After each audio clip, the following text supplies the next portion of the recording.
this a little bit and I'll keep finding what does work. That is a positive attitude. That's, basically all any of us has. All right, number 3 for things that drain your power, and it's trying to get approval from people who are mean to you or don't care about you. And I know you have people like this in your life. We all do. If you have CPTSD, it probably starts with parents, there's relatives, there's, people you knew all your life. There's this weird way that when you're not treated like you're a real person, like a real child who has real needs when you're a kid, like the whole world conspires to treat you like that sometimes. Not the whole world, but you're going to keep finding a pattern with that. But if you dance around thinking that it's getting the approval that's going to solve the problem, and you're... Does it give you stress or anxiety and just she's not even thinking familiar about with being that as without your anonymous, furry but friends? It's getting the approval she that's going to knows about solve it. the problem, and you're abandoning yourself, And betraying she's yourself, great. losing I yourself, want to make her a trying to sponsor, get and she's not somebody even to that like familiar you. with that as It anonymous. drains your power. It drains your power. At a certain point, you need to approve of yourself.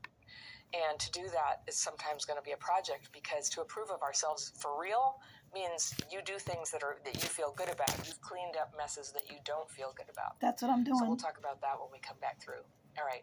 Number 4, the thing that drains your power is avoiding conflict. Now, I know I sometimes advise people, avoid conflict. Don't go to a family holiday and get into it with people about politics or what happened in the past.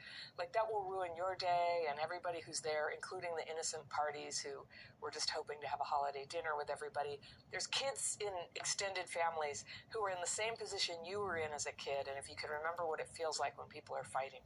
So there are so many good reasons to avoid conflict, but at a certain point, you need to stand up and actually have the conflict and speak up for yourself. I go and or hide. It begins to drain your I'm power. a hider. All right, number 5. The opposite of avoiding conflict is fighting everyone. Just fighting everyone about everything. And I don't know, I've been that person before, and it's exhausting. It feels like a crusade. It feels like it's just happening to you, and you have no choice. But you do have a choice about who you fight with, and if you're fighting with everyone, you're probably going to drain all your power before you actually resolve anything. I totally understand the spirit of fighting everyone. It's like standing up for yourself, standing up for what's true, not allowing abuse. And yes, you don't want to do those things. But if it's just like across the board, what ends up happening is you lose so much power, you can't take sane action. You can't see what's really happening.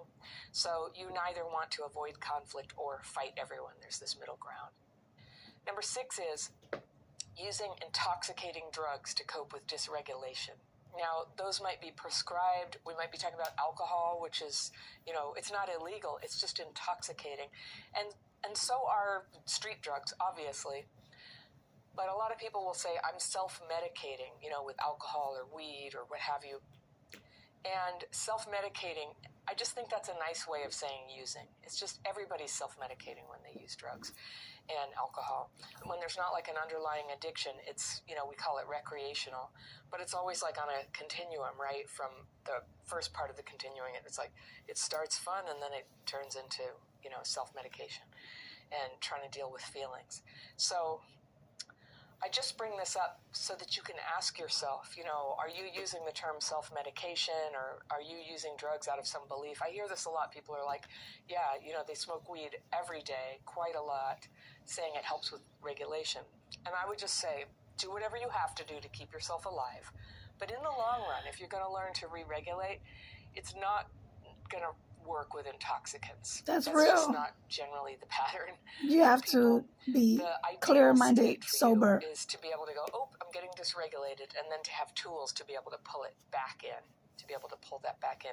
If you have a tendency to get neurologically dysregulated, you feel overwhelmed, discombobulated, clumsy, can't get your words out, spacing out, you might be having dysregulation from complex PTSD. It's really normal for people who had a traumatic childhood. And I teach people how to overcome that. I'll put a link up above here where you can download. I have a download called Signs of Dysregulation and Emergency Measures to Re-Regulate. And you can get that by clicking that. But stay with me here. If you're using drugs to re-regulate, it's a temporary fix. it's probably not re-regulating you that well. And when you do learn to re-regulate, even a little bit, even if you haven't mastered it every day, all day, nobody has, right? Everybody gets dysregulated sometimes. But with CPTSD, we just want to be better at re-regulating. We want to notice it's happening. We want to get re-regulated faster. The seventh thing that can drain your power from complex PTSD is putting yourself down, where you are having this negative self-talk, that inner critic going, ugh, I'm such an idiot, oh, I know this is, or you're talking to people and you're like, excuse me, I know this is stupid, but can I ask a question? You're putting yourself down. And it's a natural instinct that comes with the fawning. There's 4 trauma reactions: fight, flight, freeze, fawn. And fawning is when you're like, excuse me, I'm sorry. And putting oneself down is sort of the equivalent of when a dog who's like nervous and jittery, and you go to pet them and they go, ooh, and they roll over on their back. You don't want to be like that. You want to stay in your strength. You want to stay in your power. All right, number 8 is overspending, credit cards, going into debt. That is a way that you lose your power. A person who has a lot of debt has very few choices. Like, you have to stay in some job that you have, because to spend 2 months looking for a different one would the more money, the more choices. That you can't even the bottom do it. line. So overspending and debting are 2 things that take the power away, that you could really do so much more with that power for healing. All right.